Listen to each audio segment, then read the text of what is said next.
Assalamualaikum warahmatullahi wabarakatuh. Selamat pagi. Pagi, Bu. Pagi, Bu. Ya, gimana? Pagi, Bu. Gimana kabarnya? Sehat semua? Alhamdulillah. Oke, kita ketemu lagi ya. Ini pertemuan ke-9 ya. Oh ya, untuk yang waktu itu webinar. Jadi ternyata teman saya itu milihnya kelompoknya si Adin yang terpilih. Mana ada Adin nggak? Ada, Bu. Iya, Adin nanti minta tolong ya untuk dipersiapkan, nanti dikabarin lagi kok ya. Jadi katanya sih kalau untuk anak SMK itu cocoknya ya itu tadi yang Adin kan tentang investasi saham ya kalau nggak salah. Iya, Bu, tentang investasi saham. Iya katanya gitu. Jadi katanya sih kalau untuk anak SMK kan pasti kalau tentang saham tuh pasti masih banyak yang yang berminat gitu, pengen tahu gitu. Ya udah, Adin nanti minta tolong ya dibantu sama teman-teman kelompoknya ya. Baik, Ibu. Kira-kira acaranya tanggal berapa ya, Bu? Ini sih lagi nunggu surat dari sekolahan dulu tanggal berapanya gitu. Jadi dari fakultas sudah ada dari dekan. Nah, tinggal nunggu dari sekolahnya gitu. Nanti dikabarin ya. Oke, baik, Ibu. Oke, kita ada yang mau ditanya nggak? Nilai udah saya masuk di mana di Syakat ya. Alhamdulillah semuanya nggak ada yang nggak ada yang susulan ya. Ya, jadi semuanya udah mengikuti UTS. Mudah-mudahan nanti UAS-nya juga seperti ini. Karena saya juga nggak mau ada susulan. Oke, kita langsung aja ke materi. Saya juga nggak bisa lama-lama nih, soalnya mau meriksa proposal anak-anak karena besok itu pada mau maju sidang sidang proposal. Nah, jadi materi hari ini pengakuan pendapatan dengan metode persentase penyelesaian. Nah, ini nanti keluar di UAS. Ini gampang kok, ya. Nah, sekarang kita ini dulu teorinya. Jadi, prinsip pengakuan pendapatan itu ada 3. Yang pertama, pendapatan direalisasi apabila barang dan jasa ditukar dengan kas atau berupa piutang. Kemudian yang kedua, pendapatan dapat direalisasi apabila aset yang diterima dalam pertukaran segera dikonversi menjadi kas. Kemudian yang ketiga, pendapatan dihasilkan apabila perusahaan bersangkutan pada hakikatnya sudah menyelesaikan yang seharusnya dilaksanakan untuk mendapatkan hak atas manfaat yang dimiliki oleh pendapatan, yaitu apabila proses menghasilkan laba sudah dijalankan. Kemudian ini ada lagi, ini tadi prinsip pengakuan, sekarang prinsip transaksinya. Transaksi pengakuan pendapatan. Yang pertama, perusahaan ini mengakui pendapatan dari penjualan produk, diakui pada tanggal penjualan sebagai tanggal penyerahan kepada konsumen. Yang kedua, perusahaan mengakui pendapatan dari pemberian jasa, diakui ketika jasa sudah dilaksanakan. Yang ketiga, perusahaan mengakui pendapatan dari pihak lain seperti ada bunga, sewa, royalti, ya, atau ketika aset sudah digunakan. Kemudian yang keempat, perusahaan mengakui pendapatan dari pelepasan aset selain produk diakui pada tanggal penjualan. Kemudian ini ada jenis transaksinya ada 4. Yang pertama, penjualan produk dari persediaan. Maka di sini akan mencatat pendapatan dari penjualan. Kemudian waktunya itu waktu pengakuan, yaitu ketika tanggal penyerahan atau tanggal penjualan. Kemudian transaksi kedua, pemberian jasa. Dicatat sebagai pendapatan dari jasa, kemudian waktunya jasa telah dilaksanakan dan dapat ditagih. Kemudian jenis transaksi yang ketiga, mengizinkan penggunaan aset. Kemudian pendapatannya dari bunga, sewa, dan royalti, kemudian waktunya itu ketika aset digunakan. Lalu yang keempat, penjualan aset selain persediaan. Dicatatnya keuntungan dan kerugian atas disposisi, kemudian waktunya itu ketika tanggal penjualan atau pertukaran. Nah, ini transaksi penjualan ada 4, pengakuan pendapatan ketika penjualan atau penyerahan, kemudian pengakuan pendapatan sebelum penyerahan, yang ketiga pengakuan pendapatan setelah penyerahan, dan yang keempat pengakuan pendapatan untuk transaksi penjualan khusus yaitu waralaba dan consignment. Tapi ini konsinyasi itu dibahas nanti di akuntansi keuangan lanjutan. Nah, pengukuran pendapatan penjualan yaitu diukur pada nilai wajar atau harga pasar dari penerimaan kas atau penerimaan piutang.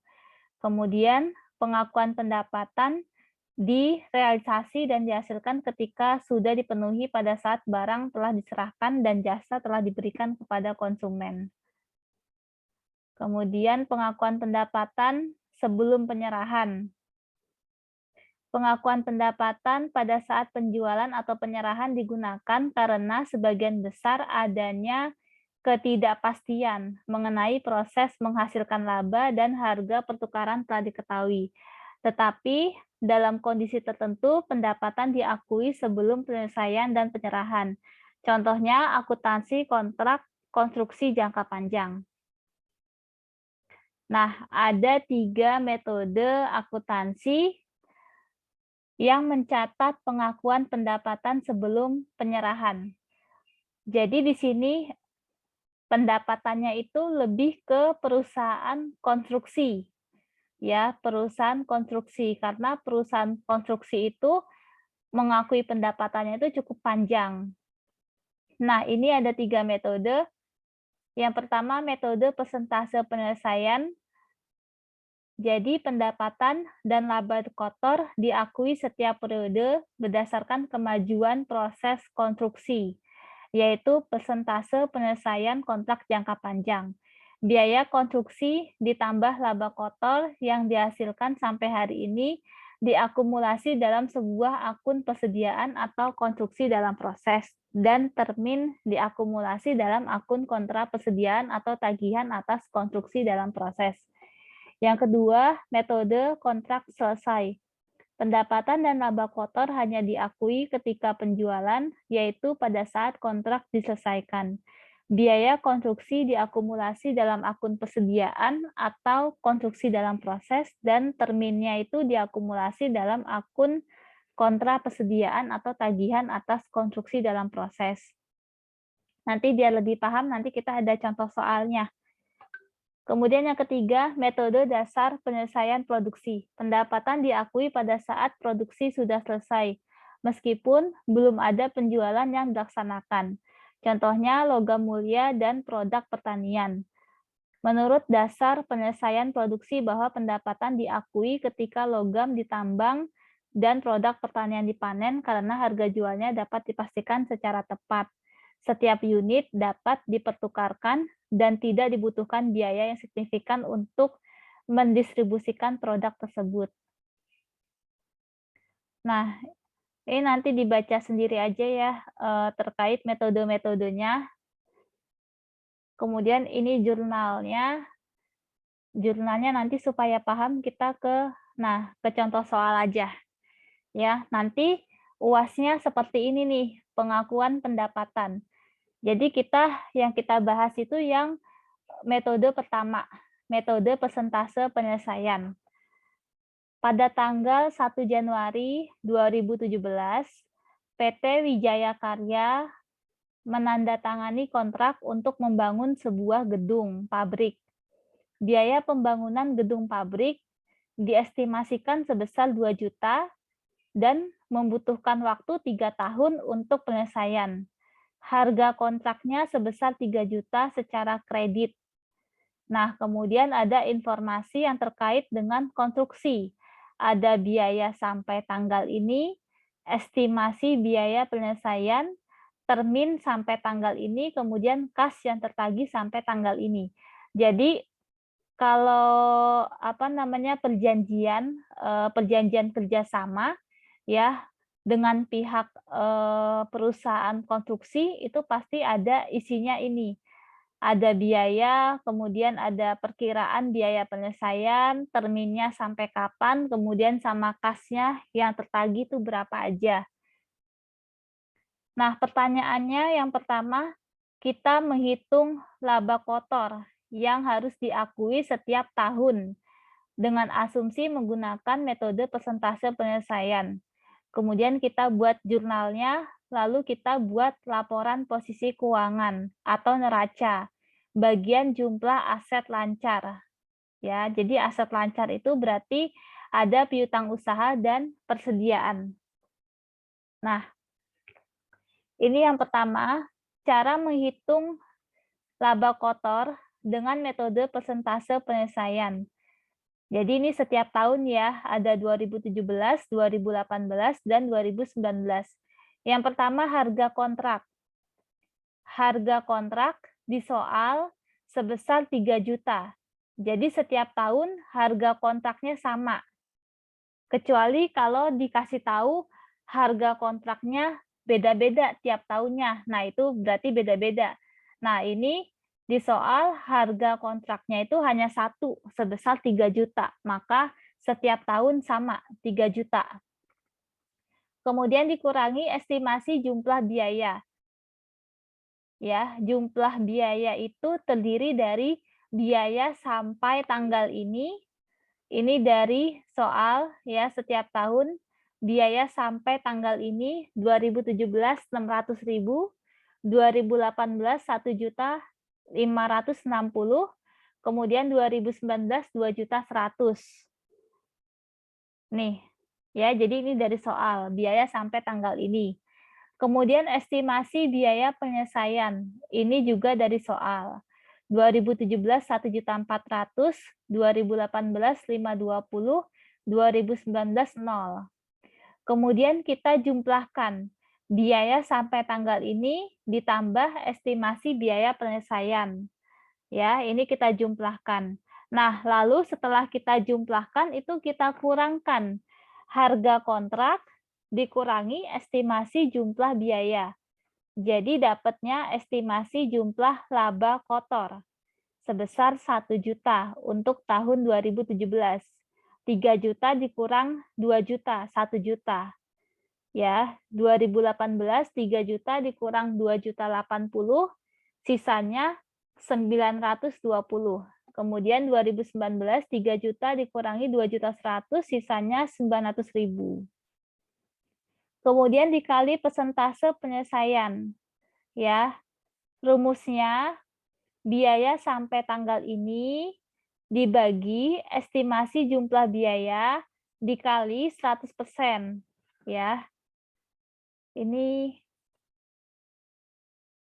ya. Jadi ini rumusnya ya. Biaya sampai tanggal ini dibagi estimasi jumlah biaya dikali 100%. Nah, jadi untuk tahun 2017, biaya sampai tanggal ini 600.000 dibagi estimasi jumlah biaya 2 juta dikali 100%, jadi hasilnya 30%. Kemudian tahun 2018, biaya sampai tanggal ini 1.560.000 dibagi estimasi jumlah biaya 2.080.000 dikali 100%, hasilnya 75%. Kemudian yang terakhir 2019, biaya sampai tanggal ini 2.100.000 dibagi estimasi jumlah biaya 2.100.000, maka hasilnya sama-sama 100%. Ya, jadi ini udah ada rumusnya. Kemudian jumlah pengakuan laba kotor. jumlah pengakuan laba kotor itu dari estimasi jumlah laba kotor dikali persentase penyelesaian. Ya, jadi 1 juta dikali 30%, 300.000. Kemudian 2018-nya 920.000 dikali 75% hasilnya 690.000. Kemudian yang 2019 900.000 dikali 100% 900.000. Nah, kemudian setelah itu dikurangi pengakuan laba kotor periode sebelumnya. Nah, untuk tahun 2017 itu tidak ada informasi di soal berapa pengakuan laba kotor tahun sebelumnya. Jadi kita tulis 0. Ya, karena tidak ada informasi dari soalnya. Kemudian untuk tahun 2018 berarti kita pakai laba kotor yang 2017. Nih, ini udah saya kasih warna ya. Warnanya warna biru nih. Ya, jadi 300.000 itu dari laba kotor di tahun 2017. Nah, begitu juga untuk tahun 2019 nih. Jadi diambil dari laba kotor 2018. Maka pengakuan laba kotor periode saat ini tahun 2017 300.000, 2018 390, 2019 210. Ya. Sampai sini bingung nggak? Ada yang mau ditanya nggak? Bingung nggak menghitung laba kotor dengan metode persentase penyelesaian? Ini nanti UAS-nya seperti ini ya, UAS-nya. Nah, sekarang kita langsung ke jurnal. Kalau jurnal itu tinggal lihat aja dari sini perhitungannya. Yang pertama, ya ada yang mau ini? Oh. Yang pertama, mencatat pengeluaran biaya konstruksi di tahun 2017. Jurnalnya yaitu konstruksi dalam proses di debit. Konstruksi itu dalam proses itu adanya di laporan posisi keuangan. Kemudian utang usaha bertambah di kredit. Kenapa utang? Karena tadi di sini harga kontraknya itu dicatat secara kredit. Ya, makanya di sini utang. Tapi kalau dicatatnya secara tunai berarti kreditnya kas. Ya, di sini kreditnya utang usaha. Iya benar. Ya, karena di soal secara kredit. Nah, angkanya yaitu dari ini, biaya sampai tanggal ini. Biaya sampai tanggal ini 2017 600.000. Kemudian untuk tahun 2018, kalau untuk jurnal semuanya sama ya. Jadi mencatat pengeluaran biaya konstruksi yaitu konstruksi dalam proses di debit, kemudian kreditnya utang usaha atau kas. Nah, 2018 yaitu ini. Tahun 2018 1.560 dikurangi 600.000 tahun 2017. Maka sisanya 960.000. Ya. Kemudian untuk tahun 2019 juga sama. 2.100.000 dikurangi 1.560.000. Jadi totalnya sisanya itu 540.000. Ya. Kemudian jurnal mencatat penagihan konstruksi secara termin. Nah, ini jurnalnya setiap tahun sama, piutang usaha di debit. Kenapa piutang? Karena tadi secara kredit, ya, jadi piutang usaha bertambah di debit, kemudian penagihan atas konstruksi dalam proses di kredit. Nah, tahun 2017 yaitu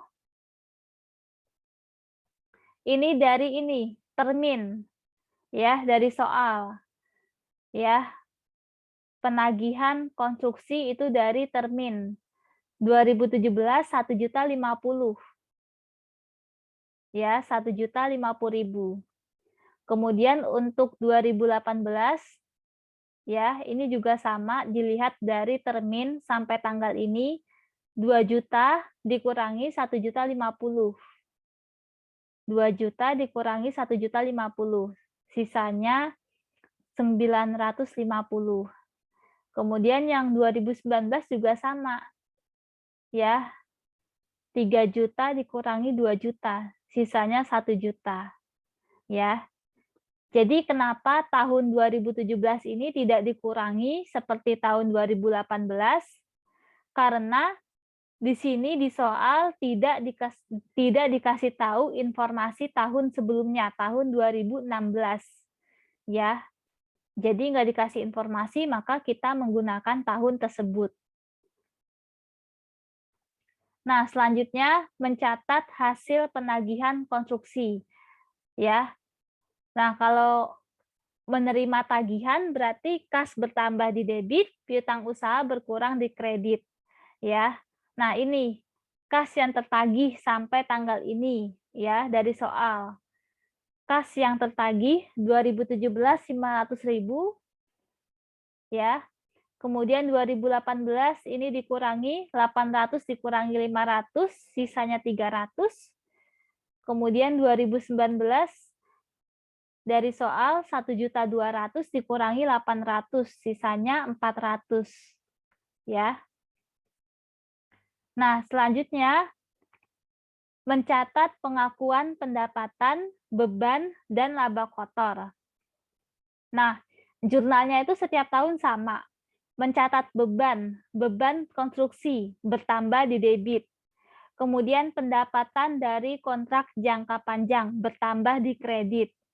Nah, kemudian sisanya ini disebut laba kotor atau konstruksi dalam proses.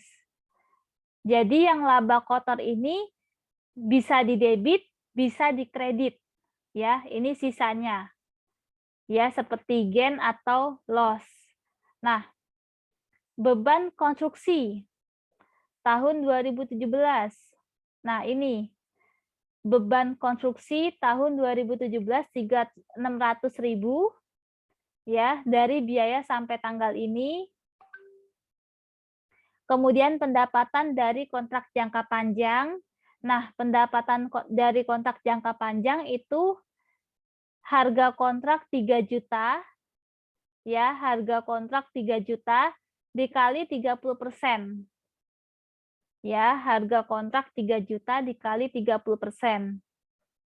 Jadi pendapatan dari kontrak jangka panjang 900.000.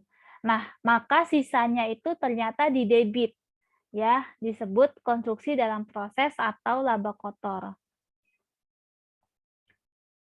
Nah, kemudian untuk tahun 2018 beban konstruksi ya itu dikurangin 1.560 dikurangi 600 ya. Jadi hasilnya 960. Kemudian dikredit pendapatan dari kontrak jangka panjang. Harga kontraknya 3 juta. Nah, sama nih, dikurangi juga 75% dikurangi 30%. Ya. Nih, jadi hasilnya 1.350.000. Maka sisanya di debit konstruksi dalam proses atau laba kotor sebesar 390.000. Nah, untuk tahun 2019 juga sama. Beban konstruksinya berarti 2.100.000 dikurangi 1.560. Kemudian pendapatan dari kontrak jangka panjang, harga kontraknya 3 juta, kemudian 100% dikurangi 75%. Ya, jadi hasilnya 750.000. Maka sisanya di debit yaitu 210.000. Kemudian pencatatan penyelesaian kontrak tahun 2019. Ya, penagihan atas konstruksi dalam proses di debit, kemudian konstruksi dalam proses di kredit. Ya, sebesar 3 juta. Ini sebesar harga kontrak. Ya, harga kontraknya tadi 3 juta.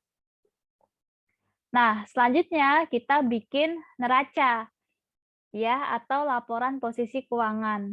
Tetapi di sini hanya bagian asetnya aja, aset lancar ya.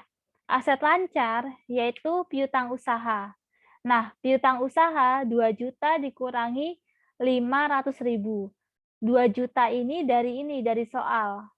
Nih, 2 juta itu dari biaya pembangunan gedung pabrik. Diestimasikan sebesar 2 juta. Ya. 2 juta dikurangi 500.000. 500 dari mana ini? Dari jurnal yang G.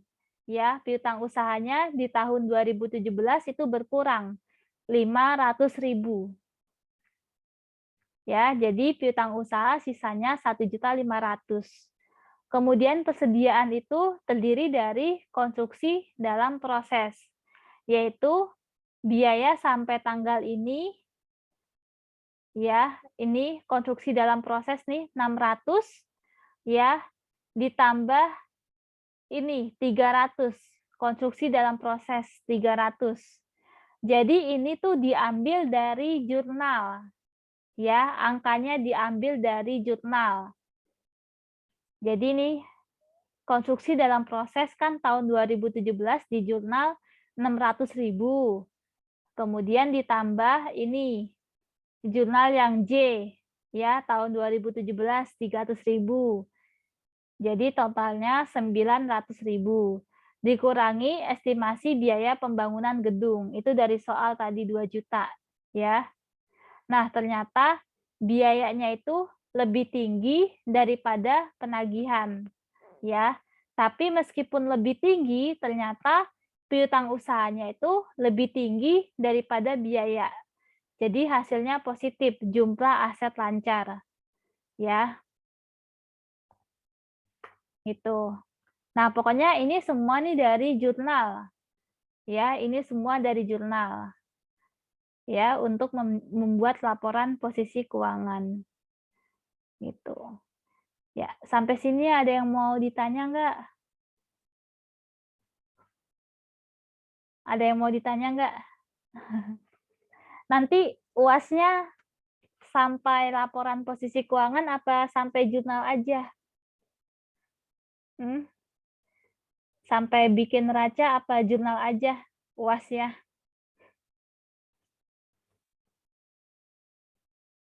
Jurnal aja, Bu. Jurnal aja ya. Jurnalnya juga udah banyak tadi sampai apa tuh? Dari A sampai M. Dari A sampai M ada 1, 2, 3, 4, 5, 6, 7, 8, 9, 10, 11, 12, 13. Ada 13 jurnal. Ya. Sampai jurnal aja. Jurnal aja udah banyak ya, sampai 13 jurnal ya.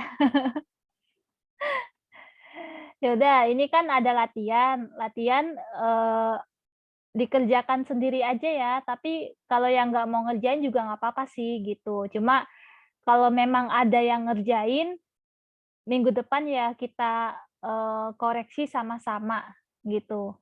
Soalnya kalau kita kerjakan sekarang, saya lagi apa namanya mau mempersiapkan sidang anak-anak buat besok gitu. Ya, jadi masih banyak kerjaan. Ya, tapi ini bukan tugas ya. Jadi bagi yang mau aja, misalnya ada yang ngerjain, ya udah kita bahas gitu. Tapi kalau nggak ada yang ngerjain ya nggak apa-apa gitu. Jadi bukan tugas ya. Nggak ada tugas. Tugasnya nanti di pertemuan ke-14, pertemuan terakhir. Ya. Kalau nggak ada, kita ini sekarang apa kuisnya ya.